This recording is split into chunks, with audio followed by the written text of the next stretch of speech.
Thus spoke Zarathustra. Of marriage and children, I have a question for you alone, my brother.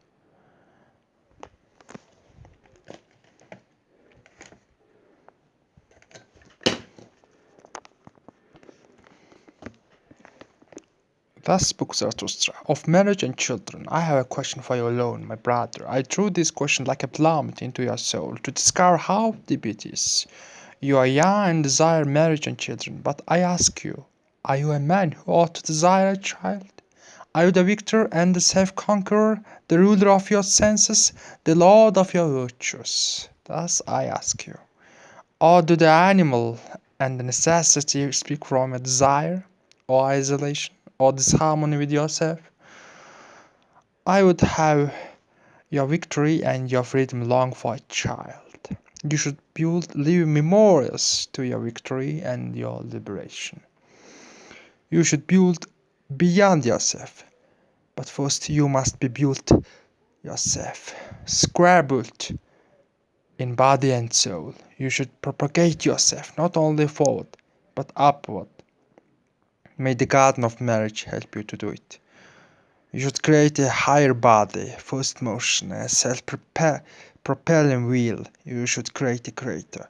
Marriage, that I call the wheel of two, to create the one who is more than those who created it. Reverence before one another as before the wielders of such a will. That I call marriage. Let this be the meaning and the truth of your marriage. But that which the many, too many, the superfluous called marriage, what shall I call it?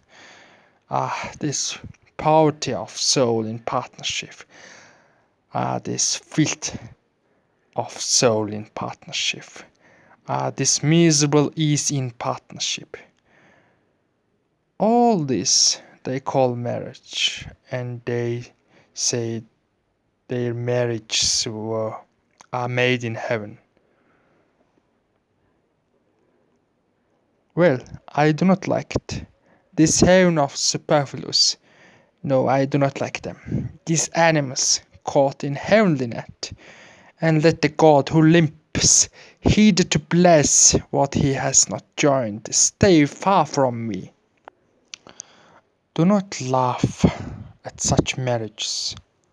What child has not had reason to weep over its parents? This man seemed to me worthy and ripe for the meaning of the earth. But when I saw his wife, the earth seemed to me a house for the nonsensical. Yes, I wish that the earth shook with convulsions when a saint and a goose mate together.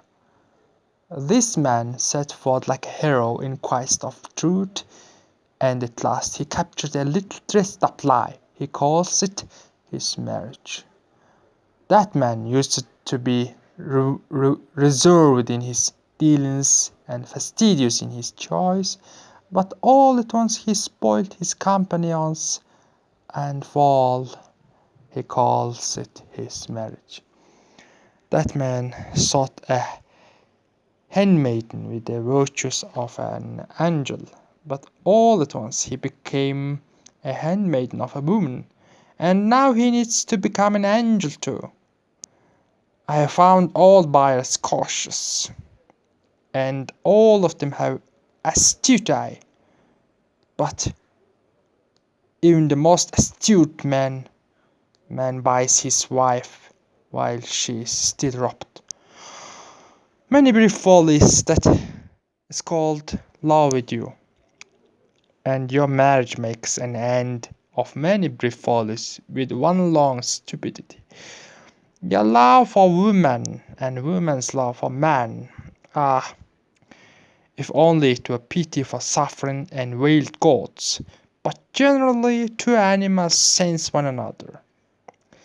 But even your best love, too, is only a passionate impersonation and painful ardor. It's a torch which should light your way to higher paths. One day you shall love beyond yourself, so first learn to love. for that you have had to drink the bitter cup of your love. There is bitterness in the cup of even the best love. Thus it arouses longing for the Superman. Thus it arouses thirst in you, the Creator. A creator's thirst, arrow, and longing for the Superman. Speak, my brother, is this your will to marriage? I call holy such a will and such a marriage. Thus spoke Zarathustra.